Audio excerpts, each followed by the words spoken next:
Hello, hello, hello. I hope all is well. Happy Monday. Happy Monday. My bad, I'm a little late today, but I'm excited to jump on. I hope that your Mondays went well, and I'm excited for the topic today. Let me get my stuff up here. Uh, da, da, da, da. Okay. We have a pretty meaty topic, but it's not anything that is brand new to us. So I'm trying to take a different approach with it today. So I'm excited to talk through emotional clutter versus mental clarity. I think that it's something that is something we deal with often, but it's one of those things like I deal with it often, but I just deal with it. It's not necessarily something I'm intentional about. So this live is going to help us to be more intentional about our emotional clutter, to really think about how it's influencing our daily functioning. And then, of course, things that we can take away that you guys can use in the future or even now if you need it. So I'm excited to talk through it. If this is your first time, my name is Debbie. I'm a certified mindfulness coach and therapist intern. So I'm currently studying and operating as a therapist under the supervision of a psychologist. And so this is what allows me to have the conversation that we're going to have today. In case you have any questions about that. This channel is all things mindfulness. We have meditations on this channel. We also have our weekly lives on Mondays at 8 p.m. Central Standard Time to discuss different topics that you guys poll and vote on. So thank you to everyone who voted on this week's topic. This was unanimous. So you guys were like, this is what I want to talk about. So I am excited to go through it with you. Okay, that was a long-winded, but I'm excited to talk through this. If you haven't already, please subscribe. Why not already? You might as well just go ahead and click the button, okay? Go ahead and subscribe. Go ahead and like the live. Go ahead and share the live with anybody you think can benefit from this. And we'll dive in. Drop in the comments where you're watching from. I would love to see. If emotional clutter is something that you are currently experiencing, let me know in the comments. I would love to see that as well. And if you have any questions, this is all very interactive. So feel free to talk back to me and ask questions. Hi, Cool67, welcome in. Okay, so let me get this up here. So when it comes to talking through emotional clutter, what we're going to do is we're going to go through what emotional clutter is, right? Then we'll talk about what mental clarity is. And then we'll talk about the distinctions, okay? And then from there, we'll talk about, I'll talk a little bit about how emotional clutter can build up. And then I'll give you ways to be able to clear some of your emotional clutter, okay? So that's the gist of tonight. Oh, and I have reflection questions at the end. So stick behind.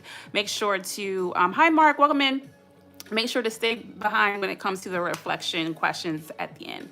All right, awesome. Okay, emotional clutter. What is emotional clutter? So it is the buildup of unprocessed feelings, stress, thoughts, and experiences that sit in the background of our lives and take up emotional space.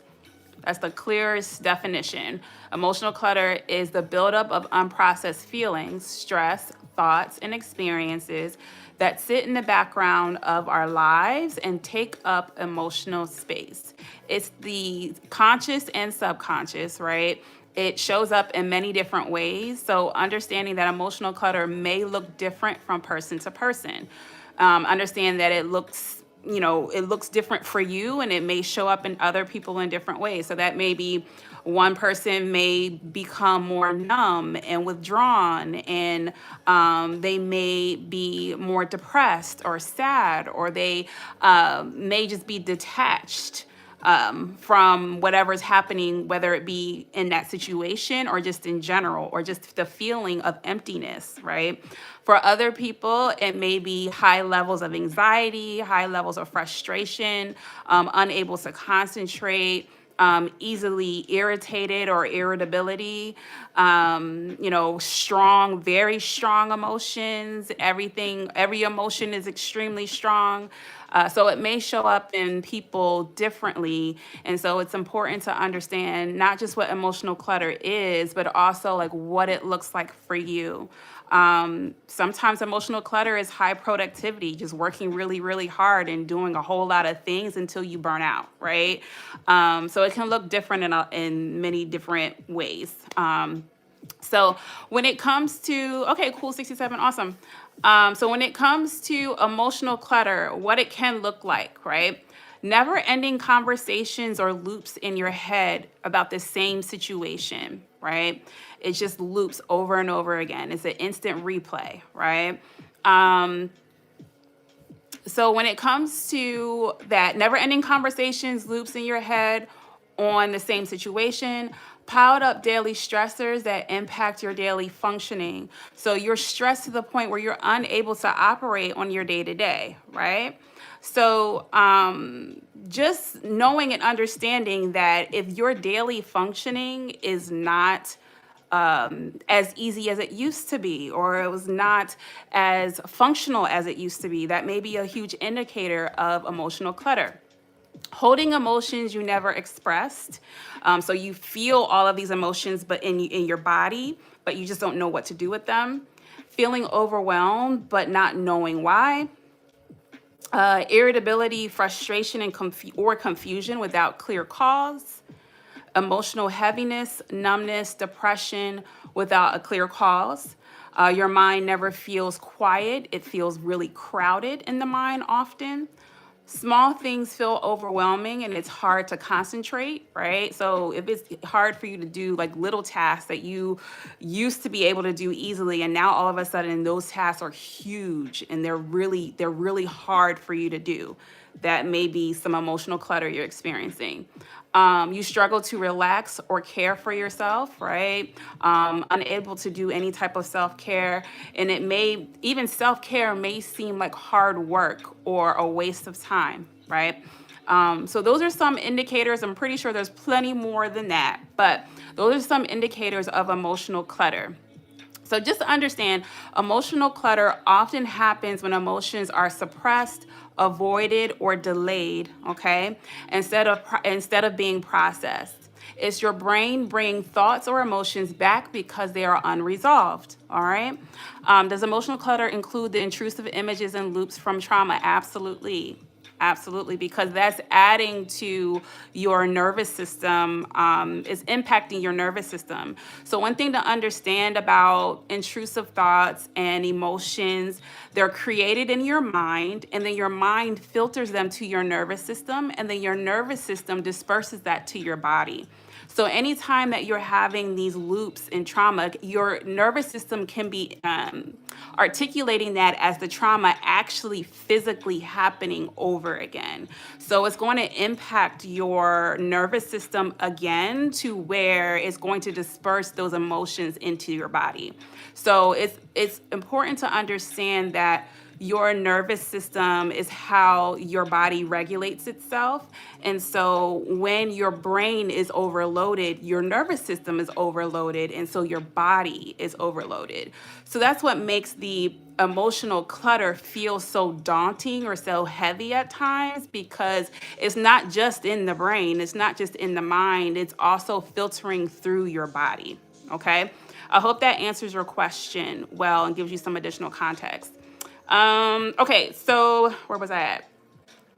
It's your brain bringing thoughts or emotions back because they are unresolved. It is also important to note that some mental noise, right, or that emotional clutter may be a normal state for those who have certain conditions. So like if you have ADHD, if you experience autism symptoms, or you may be on the spectrum in some way, if you have OCD, any type of anxiety disorders, any type of addictions, or BPD, any of those, and there's plenty more. Those are just ones that I listed. But there's so many different mental distinctions where you may be experiencing more mental noise than someone that doesn't have that.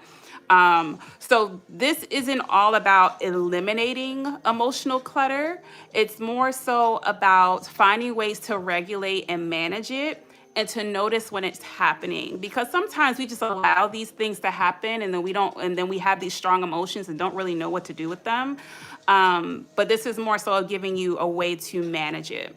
So I hope that's helpful, especially for those who have ADHD symptoms or OCD symptoms or have anxiety disorder symptoms. You may have more mental noise than others. So I hope that gives some clarity too. Okay, so what mental clarity actually is. So mental clarity isn't about not having any thoughts. It's having enough emotional space that your thoughts can move freely without overwhelming you, right? Without overwhelming your soul, your spirit, your mind, your nervous system, right? So it's feeling more settled inside, more present and content. It's being able to think without spiraling. It's about emotional steadiness and space. It's about clear and lucid decision making. It's about self awareness and accountability. It's about self regulation and discipline. And it's about self compassion. All right. So notice is none of that has to do with clearing your thoughts, because we're never necessarily going to be able to clear our thoughts. It's more so of being able to take those thoughts and organize them in the right spaces, in the right way, and processing difficult emotions when they arise. Okay. Hi, Stefan. Welcome in. Okay, so that's what mental clarity, what it actually is. A few distinctions here. So it's not perfection or constant productivity. Just because you're productive, it doesn't mean that you're free of emotional baggage, right? You may be productive in working through it, but you may eventually burn out from that emotional clutter, even if you are productive. Okay, so it's not perfection, it's not constant productivity. Sometimes clarity, or that mental clarity, is sitting still. So sometimes people think, oh, I'm doing well because I'm doing a lot. And that's the trick, right? Oh, I'm doing a lot, so I'm clear, I'm good. And that could actually be the opposite. So it is not constant peace, right? Rising conflict doesn't have to equate to uncontrolled chaos. Just because you have some form of conflict doesn't mean that you can't have mental clarity, and it doesn't mean that you can't operate in it, right? So just because there's peace, it doesn't mean that there is no clutter, right? You can have clutter and be peaceful in your house until you look around and really see the clutter. Okay, so keep that in mind. It's not just being positive, right? Sometimes there's that element of toxic positivity where it becomes dismissive, and it's not honoring the experience. So just throwing positivity on it isn't necessarily always the answer. Sometimes it's about shifting mindset. It's about shifting perspective. It's about looking at things in a different way. It's about honoring what is true, but then also looking at the things that may be untrue that are still maybe impacting you, your thoughts and your behaviors. So just throwing positivity on top of it isn't going to necessarily help all the time, right? It's also not, mental clarity is not never feeling stressed, right? You may feel stressed but still have mental clarity, right? You can remain calm and clear in stressful situations. So sometimes we may have these distinctions of, oh, when I have clarity, there is no stress. It's always peaceful. Everything's perfect. Everything is positive, and that is not necessarily the case. So keep that all in mind when thinking about the differentiations between mental clarity and mental clutter. Okay, so how does emotional clutter build up? First thing, we keep moving without processing. That's the biggest aspect of why we may experience emotional clutter. We go from one day to the next without stopping to feel what happened, without processing the things that happened within the day.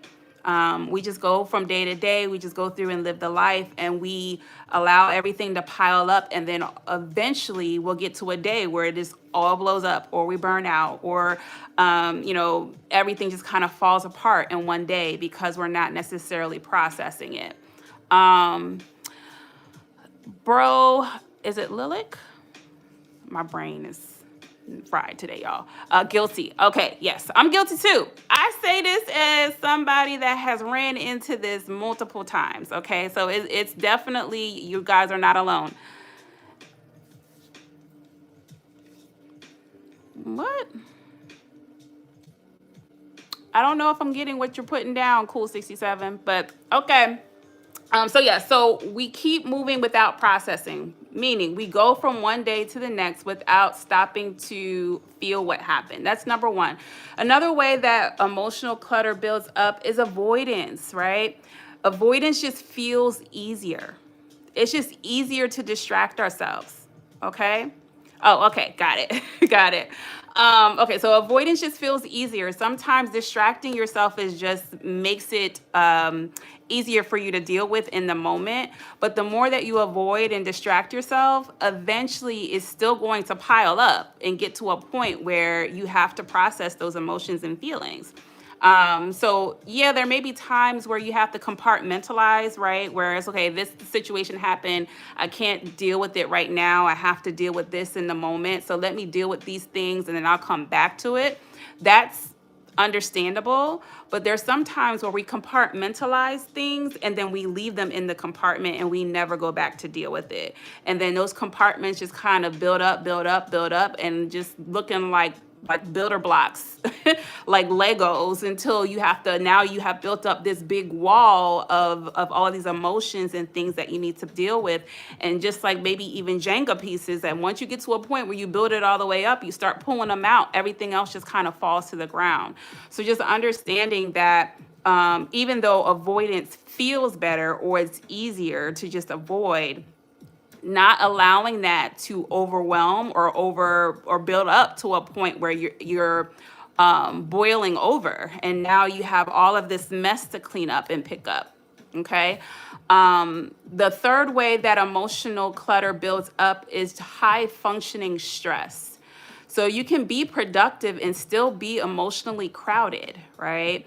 And like I was saying before, with that high functioning stress, and let's be honest, and I can say this about American culture primarily, is that we are trained to pull up our bootstraps and to just keep going and to keep pushing and hard work and all of these other things.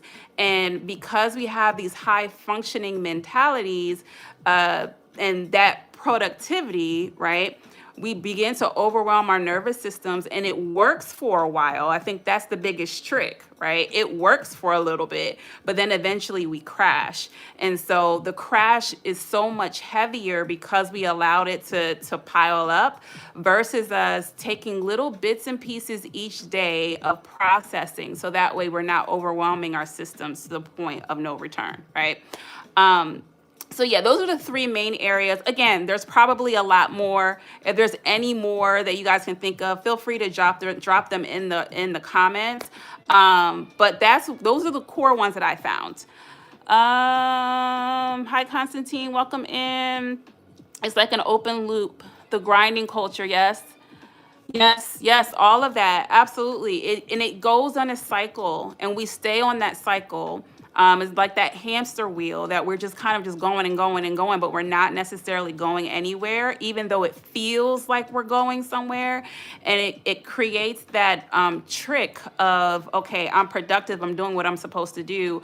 But then we crash and then we're down for a couple of days. And then we have the shame that comes up after that of, oh, like I had to take 2 days off, or I got sick, or whatever. And then that shame and guilt starts to loop, where it's like, okay, I got to get back going. I got to get back to where I was.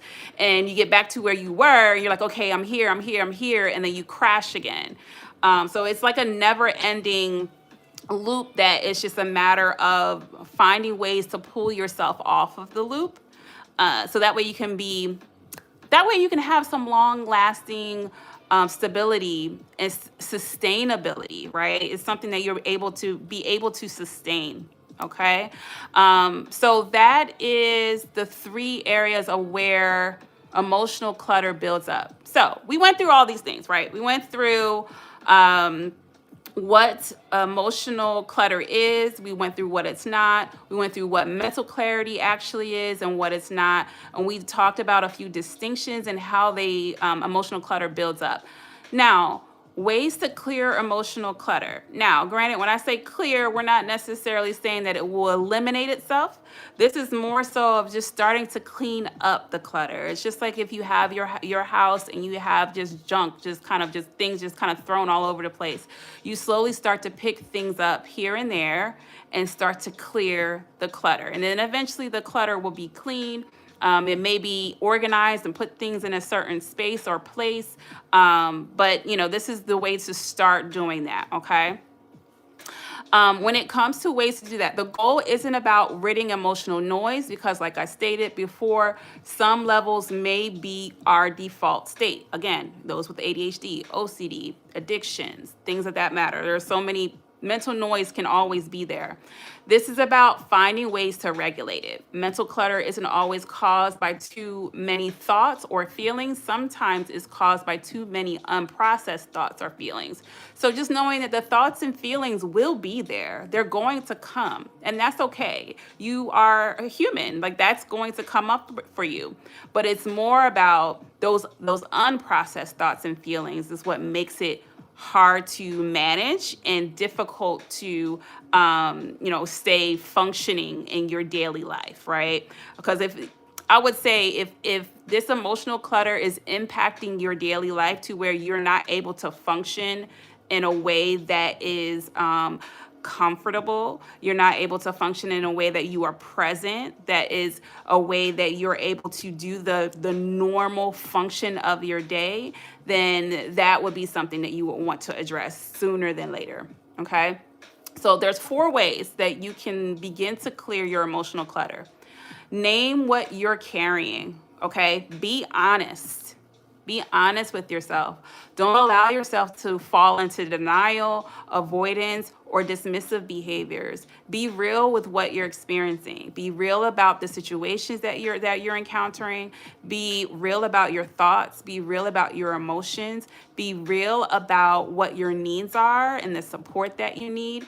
Be honest with yourself, okay? A lot of times we experience emotional clutter because we're lying to ourselves. And that's the only way I can say it. And that might sound bad, but a lot of our emotional clutter is because we're not being honest. So it's all about being honest with yourself, being honest with your needs, being honest with where you lack, being honest with where your weaknesses are, be honest with where your strengths are, be honest with what you're denying, what you're avoiding, and what you're dismissing, what you're distracted by, okay? Because a lot of times the emotional clutter comes from distraction, okay? That was number 1. Name what you're carrying. Number 2, emotional check-ins and sharing. Moments of stillness, journaling, reflections, conversations, and doing this frequently is helpful in checking in with yourself. Those moments can be just with yourself. That can be you have an accountability partner that you check in with, which could be your partner, or your sister, your friend, your sibling, however that needs to show up for you. But having emotional check-ins and sharing is important, right? Moments of stillness, prayer, meditation, like I said, journaling, moments of reflection, even if it's just going for a walk and being in nature, having just times of silence. If silence is hard for you, which it can be for some people, practicing sitting in silence, practicing sitting in stillness, even if you need like maybe some like wordless background music or something to start, but giving yourself moments of stillness and silence. It could be just in the car. There's sometimes when I drive in the car and I don't play nothing. I just drive, right? So finding moments of stillness, even if it's just for a minute, 2 minutes, 3 minutes, just kind of working yourself up. All right. So emotional check-ins and sharing. By Cool 67, of course, this will be recorded, so you can come back to it. Okay, so that was number 2, emotional check-ins and sharing. Number 3, check your daily habits, okay? A lot of times emotional clutter happens because of our habits and what we're doing on a day-to-day basis. Are you prioritizing sleep? Are you staying hydrated? Are you rechecking your diet? What are you eating, right? Are you moving your body? Movement is important. And I think sometimes people don't see movement as important. It's more than exercise. It could just be, you being able to have like stretching, or you doing some form of dancing, or whatever. It could be so many different things, right? It can be just you going out for a nature walk. It could be, so many different things, but it's like you have to have some form of movement, because like I said, your emotions and your thoughts, they are created in the brain, they filter to the nervous system, and the nervous system spreads everything to your body. So if you have all of these things happening, having movement will help you to release a lot of what's happening in your body, especially if you deal with anxiety. If you feel dysregulated, you can feel the dysregulation. You can say, oh, something's off.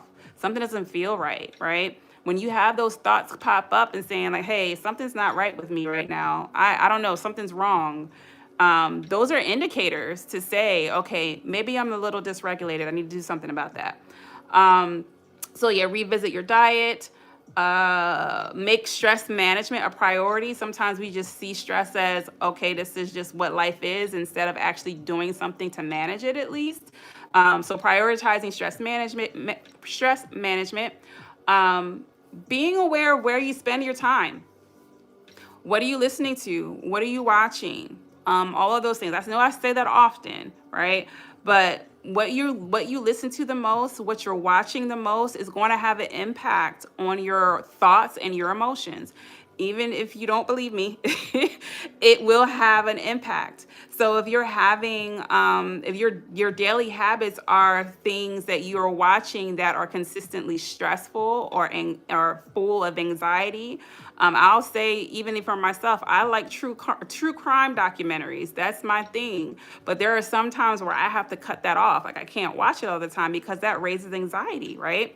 So just keeping in mind what you are taking into your ears, what you are taking into your eyes, and just where you're spending your time. Who are you spending your time with? What are those conversations like? Are those conversations positive, or are they complaining? Are they gossiping? Is it stress based? Is it anxiety based? So thinking about all of those things. And then number 4, protect your mind. Um, okay, Jimmy, you can do what you do best. Um, which is go far, far away from here. Um, thank you, Cool 67. I appreciate it. So number 4, protect your mind. All right. Set boundaries for yourself and stick to them. Okay. Many times, it's fine. I'm used to it at this point. So when it comes to protecting your mind, setting boundaries for yourself and sticking to them, many times we experience emotional clutter because we go back and forth on our boundaries, right? If you know that you need to be in bed at 9 o'clock, or if you need to be in bed at 10 o'clock, and you can continue to go past it because you're sitting on the phone, or you want to watch a show, or you want to do all of these things, and then we're alleviating our rest, and then we're going day to day like that. And that's a simple example.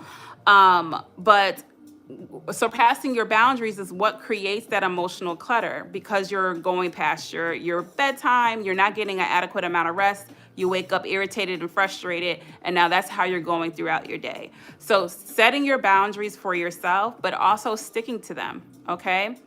Also, show yourself compassion. Sometimes we have a lot of emotional clutter because we sit heavily in shame and guilt. And we allow ourselves to take those thoughts of shame and guilt and replay them over and over and over again. And because of that, that creates a sense of low self-esteem. It brings down your idea of your worth. And because of that, that creates emotional clutter. So practicing self-compassion, finding ways to see the lighter side of things, celebrating small wins, right?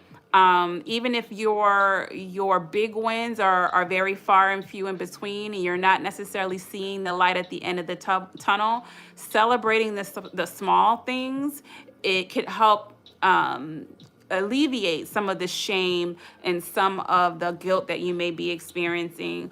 Also, practicing gratitude, doing a gratitude journal, finding things that you're grateful for. And that may sound cheesy, but in that process of your brain thinking about the things that you can be grateful for, and that starts to generate feelings of peace, generate feelings of thankfulness, right? And when you have those feelings, it can shift your mindset instantly. Okay. So showing yourself self-compassion, limiting your distractions. So like I was saying before, sometimes we're overwhelmed because we distract ourselves. So now we have all of the things that we're dealing with, plus the distractions that are overloading our nervous system. Keeping that in mind, what are you distracted by? What is creating more noise in your life that doesn't necessarily have to be there? The biggest one is social media. Now, granted, I love that you're here. Thank you. I appreciate you being here.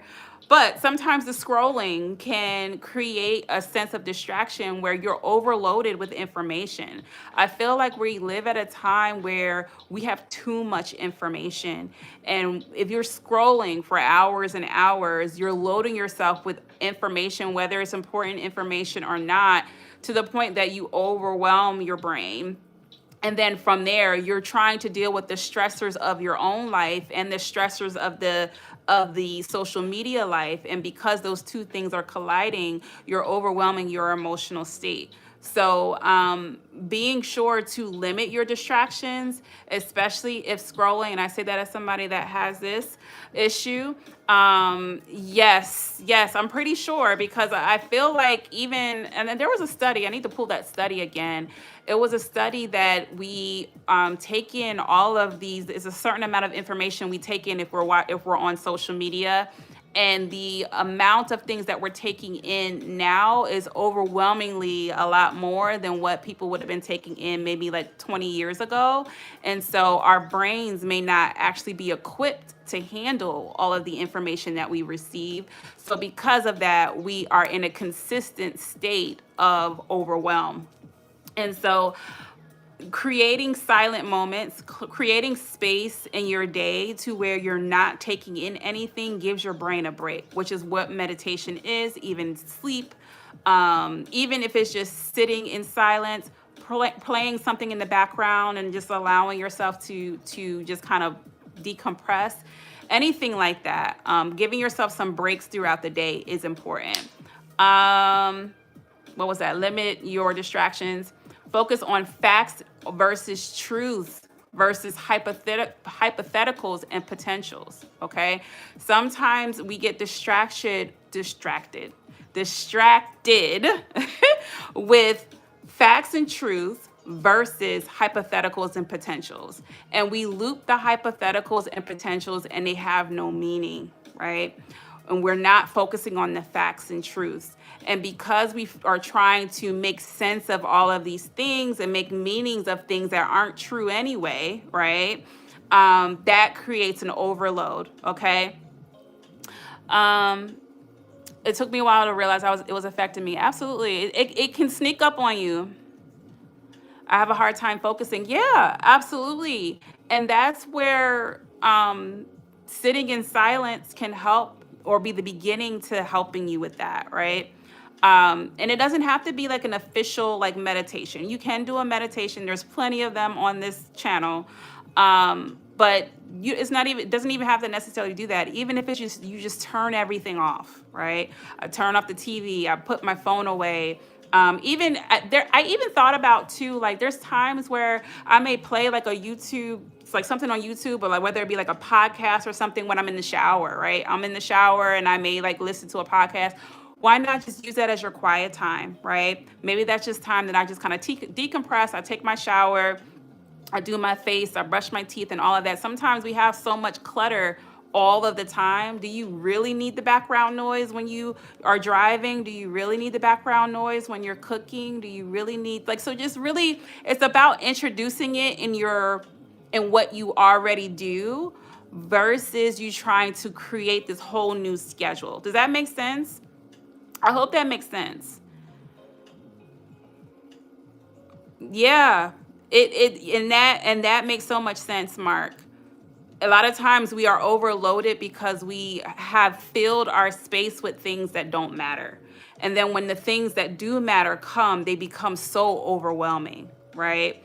And they become so daunting and it feels so hard to just send an email, right? Or it feels so hard just to make a phone call to make your appointment, you make your doctor's appointment, or it just feels so hard for you to cook yourself something to eat. And then we end up ordering something that's probably not healthy anyway, and then wonder why we're feeling groggy or why we're feeling sick or why we're feeling so tired, right? It's all of the things, they pile on top of each other. So it's about simplifying, right? Let's go back to the basics. What are the things that I need to make sure that I do today? Let me put my focus in there and then fill in the gaps with the little things or the things that give me some type sense of joy, but maybe time those. Maybe I give myself 15 to 20 minutes, in the middle of the day to scroll for a little bit, but that's it. I give myself 15, 20 minutes, right? Or even setting like you can set on your phone. I have it on my phone. Sometimes I bypass it, but setting a limit to how much time you spend on social media a day. Like, okay, I only give myself an hour a day. Or if you can see how much time you spend on social media on your phone. You can look up day by day how much time you're spending on social media.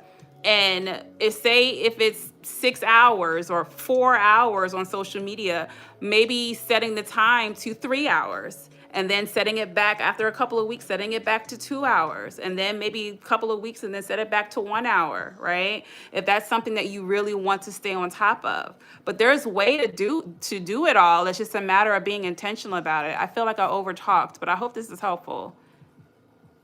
It is very tempting to scroll.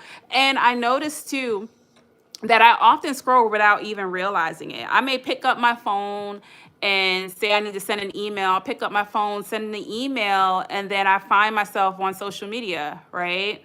Because it's such an automatic thought now where it's like, okay, let me check this. Okay, then let me check TikTok. Let me check Instagram. Let me check this one. Let me check that one, right? And so it's more so about being conscious about it and being intentional about it. Oh, you know what? I don't need to be on here. Let me jump off, right?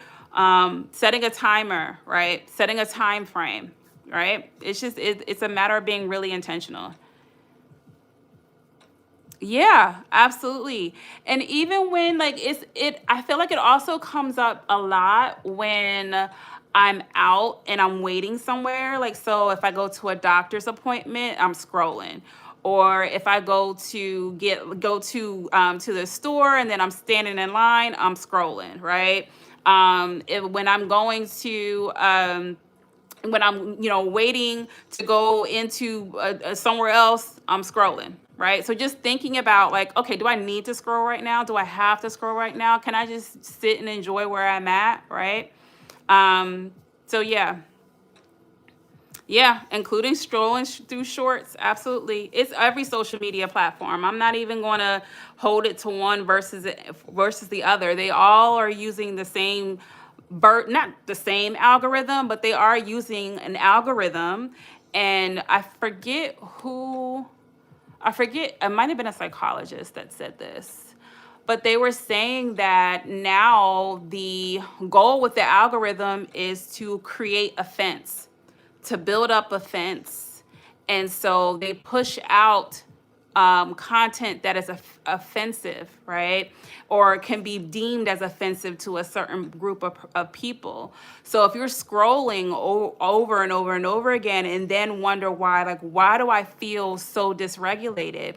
It's because a lot of the algorithms are meant to put out what will offend people to get people to use and scroll and to comment and all of it. It's to incite anger at times, right? I don't know how true that is, but it was a study that I read. So it definitely has an agenda behind it, and we have to be aware of it. And even remove the social media apps from my phone. Absolutely. Do what you have to do. If it's removing it for a while and then re-downloading it down the line, do it. Do what you got to do. I rarely sit on social media anymore. Too much trash. My phone has literally become a digital book when I don't have to actually print it, actual printed copy. Yeah, there's so many ways other ways that you can stimulate your brain outside of social media. I've learned that I thoroughly like learning new things. So, and what learning something new does to the brain is actually gives you the same dopamine hit that you would get if you were to scroll on social media, right? So thinking about things that I am wondering about the world, thinking about things that I've always wanted to try or wanted to do or wanted to know about. And when I get bored or if I want something to do, instead of scrolling on social media, I'll take the time to research that thing. It could be something that is totally deep and crazy. It could be a whole bunch of different things, or it could be something as silly as like, okay, does water go bad? Listen, I don't know. It could be so silly or it could be so deep. It doesn't matter, but it's something that stimulates the brain in a way that is helpful. And then also is you learning something new and getting some new knowledge in a space that you wanted to know more about. So I feel wordy, but I hope that this was helpful. I think I went through all of them. Where were we at? So we were on number 4, which was the last one. Protect your mind, set boundaries for yourself and stick to them, show yourself compassion, limit your distractions. Okay, that's what we're talking about. Focus on facts and truths versus hypotheticals and potentials. And then lastly, be intentional with your environment and your community. Again, being intentional of where you spend your time and being intentional with who you spend your time with. Many times we're overloaded because the people that we are around are exhausting. Okay, let's be real. Okay, it's that person that calls and you look at the phone, you're like, oh, not today. Them. It's them. Okay. So thinking about and being intentional about your environment and your community and who you're spending the most time with, and guarding that and protecting that and being setting boundaries with that for yourself. Okay. All right, y'all. That was most of what we have today. I went through what emotional clutter is. We went through what mental clarity is. We talked about why emotional clutter builds up, and then we talked about ways to clear emotional clutter. I do have some reflection questions that you can take away from tonight, and that's how we will end. I have found that my days and weeks are more stabilized when I adhere to strict schedules, sleep, wake, shut everything off. Absolutely. I think that we forget that I feel like when we think about schedules, we think about children, right? We're like, okay, like kids, they need a schedule. They need to be on a schedule. And if they are not on their schedule, it will throw them off. We are just like those children. That schedule or need for a schedule does not go away. And I think that because when we become adults, we're like, okay, I can do what I want.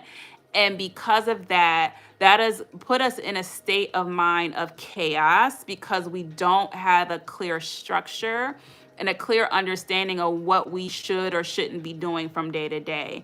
And sometimes life just seems so much more simpler when we were children and we had a schedule and we knew what was happening. That doesn't go away as adults, right? The only difference is now you get to set the schedule. You get to set what that looks like. And sitting down and planning what your day should look like day to day, and what your work days look like versus your days on your weekends look like really taking the time to schedule with flexibility, right? Things happen, things change, right? But giving yourself some form of structure and schedule will help you to get on a rhythm, right? Your brain gets on this rhythm, your body gets on this rhythm, and with that rhythm, your body becomes more familiar and comfortable with that schedule. And so now you're able to operate in a way to where you're not thinking about what you have to do every day. you already know what you have to do. You do those things. So then when those hard and stressful situations pop up, you have the space to deal with it. But it's even like with some celebrities or people that have like a lot on their plate. They may wear like the same colors or the same outfits or whatever because they're trying to get rid of like the decision fatigue of all of the things that they have to decide in a particular day. It's the same concept. So even thinking about, sometimes people may have stress on, okay, I don't know what I'm going to eat. Okay, like I hate having to figure out what I'm going to eat every day. So meal prepping on Sundays may be helpful for those people because it's like, okay, now I don't have to think about what I eat, what I have to eat, and then I can think about all of the other things. So it's about setting the schedule, finding what works for you, but in that schedule, thinking about the things that are hard for you, the things that you hate to do, the things that you don't like to do. How can I make that easier? How can I alleviate the stress of that little thing so that way when those big stressor comes, I have the space to deal with it. Instead of me trying to figure out what I'm going to eat, I'm going to deal with this situation with my spouse, or I'm going to deal with this situation with my children, or I'm going to deal with this situation with at work, right? But if we have all of these small stressors, it's very, very hard to deal with the big stressors. And what a schedule does is alleviates the small stressors. I hope that was helpful, Mark. Thank you for sharing. I feel wordy to get today, y'all. Yeah, that's 46 minutes. Okay, let's go into reflection questions. Feel free to write down these reflection questions to get you started on processing those unprocessed emotions, thoughts, and feelings. Even building reflection into your schedule is helpful.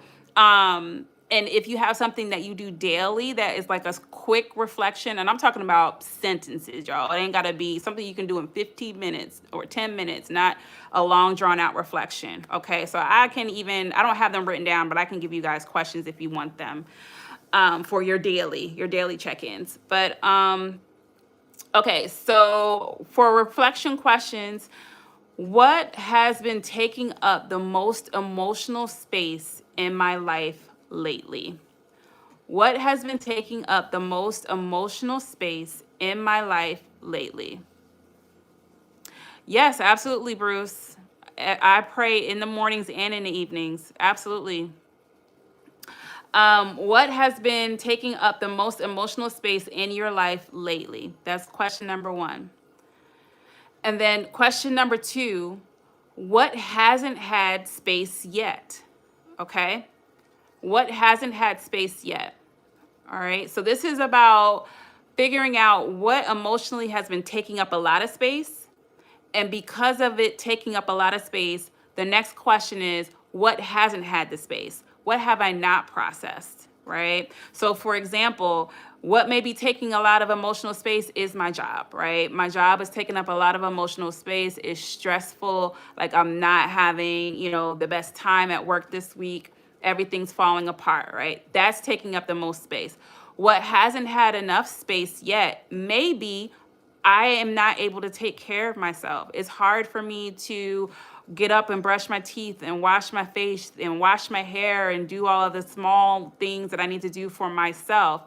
And I don't feel at my best self because I'm not able to do that, right? So that's how you would answer these questions. What thoughts keep returning even when you're busy? So, right. So if you're thinking about going back to the stress that's happening at work, even when I'm stressed at work, what may be happening or popping in my head that I keep reminding myself that I have to do or think about, right? It could be, oh, I didn't call my mom and I didn't get a chance to talk to her. And then that stress just kind of keeps piling up while you're stressed at work, right? These are just examples. But what thoughts keep returning even when I'm busy or stressed? And then what have you told yourself to just get over, right? Those thoughts that pop in your mind that you're like, okay, just get over it. It's over, it's done, whatever, right? What are those things that keep popping up to just get over? Those things still weigh on you, right? even if it's something that has happened in the past. It may be a past trauma. It may be something that you did, a level of guilt or shame, or something that pops up for you, especially if it pops up at times where it doesn't make sense. It's like, oh, why am I even thinking about this right now? Like, where is this even coming from? I'm not even in that state of mind, right?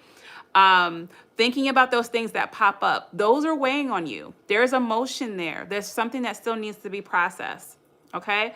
And then lastly, what feels most important here, and what might this be trying to tell you? All right. Like I've mentioned before, and I feel like I've probably said this until I'm blue in the face, but your emotions are teachers. Okay. They teach you about you, they teach you about the people around you, and they teach you about your environment. So when you have a lot of emotions, especially big emotions, they're going to teach you something, right? So taking the time to understand what it's teaching you, what is important about the emotion, and why it's coming up for you, and understanding and interpreting what it's trying to tell you is the beginning to processing. It's the beginning of releasing, and it's the beginning of clearing your emotional clutter. Okay. I talked a lot. Okay. Not just on this live, I talked a lot today. So I hope this is helpful, y'all. I hope this brings some sense of solace. If you want some ideas for what to ask yourself daily to kind of help stabilize yourself, the easiest questions that you can ask are, what is it that you need today? Okay. What is it that I need? What is it that I want? What do I want this day to look like? What do I have to do? Writing out your to-do list, especially if you, and this is a good one at night, if you are anxious at night and you have just a lot of things, but I got to do this tomorrow, I got to do this, I got to do that. Writing down your to-do list the night before. Writing a to-do list for your next day the night before allows you to sleep, because a lot of times we're having a hard time sleeping because we're thinking of all of the things that we have to do or all of the things that we have to get done. And when you write down the to-do list the night before, that alleviates you having to think about it now, because when you wake up tomorrow, all you got to do is check your list. Okay, I'm going to do this, I'm going to do this, I'm going to do this. And sometimes having it all up here is what's stressing you out. So writing it out, getting a journal. I got different journals for different reasons because it helps keep me organized. But thinking about ways that you can start spilling out what you need to spill out each day to help keep you stable, especially if you're functioning daily, is tough. Okay. You're welcome, Mark. You're welcome. I'm anxious most of the time and overwhelmed. Yeah, I can definitely understand that. And it's probably a combination of things when it comes to anxiety. And it is also most likely your perspective on things, where it's you are juggling truths and facts, and then you're also juggling hypotheticals and potentials. You're juggling what could happen, what should happen, and what if this happens, then this could happen, and you're thinking about all of the scenarios, right? So when you are in things like reflection like this, you have to be careful, because you want to answer the questions thoroughly, but you don't want to start to ruminate and allow it to overwhelm you. So for those who have anxiety, I suggest when you're doing reflection, answer the question in its entirety and then walk away, because oftentimes the overthinking begins, and then the overthinking creates the mental clutter, and then that creates confusion, which that confusion creates frustration, and then with that frustration it becomes consistent irritability that you're experiencing every day until you burn out. Okay. So I hope that's helpful, y'all. Again, thank you all for voting on this topic. I feel like it's going to be helpful to a lot of people. So thank you all who voted on the poll. I think next week, the second topic for next Monday, I had it here. Just a second. The topic for next Monday is high functioning doesn't equal healthy is what the second one that was voted on. So if you guys want to vote for any of the other ones, feel free to go to the post in the poll. I posted it yesterday. If you want to vote, feel free. Otherwise, that will be the topic for next week. Again, if this is your first time, my name is Debbie. I am a certified mindfulness coach and a therapist in training. Currently pursuing my master's in counseling at Northwestern, and currently have a caseload as a therapist. So my caseload is 8 now. So we up there, y'all. We up there. I got 8 clients. So let's let's keep it going. All right. But if you guys have any questions, feel free to let me know. You can always email me at info@haveninspired.com. If you haven't signed up for the newsletter, you can get the weekly newsletter. I was sick last week, y'all, so y'all didn't get a newsletter last week, but we're going to double it up this week. Y'all will be good. I apologize. But you'll get that Wednesday. So if you have not received or signed up for the newsletter, go to haveninspired.com. You can sign up for the newsletter to get that every Wednesday. There's a waiting list for therapy. If you're looking to work with me for therapy, you would just have to be in the state of Illinois. That link will be in the comments or description. Let me make sure I'm not missing anything. Other than that, y'all, I do speaking engagements. If you're looking for someone to speak about these different topics, especially mindfulness, I do more of the mindfulness conversations yet, since I'm not licensed as a therapist yet. But if you're looking for someone to do speaking engagements virtually or in person, let me know. Email me at info@haveninspired.com. And yeah, that's it. Y'all be blessed. Y'all, I hope that this week goes well for you. Make those schedules, make the adjustments that's needed, but most of all, be compassionate with yourself as you're trying to navigate this all. This is by any means not not an easy thing to do and to change right away. So be compassionate. With love and blessings, I will see y'all all next week. Bye.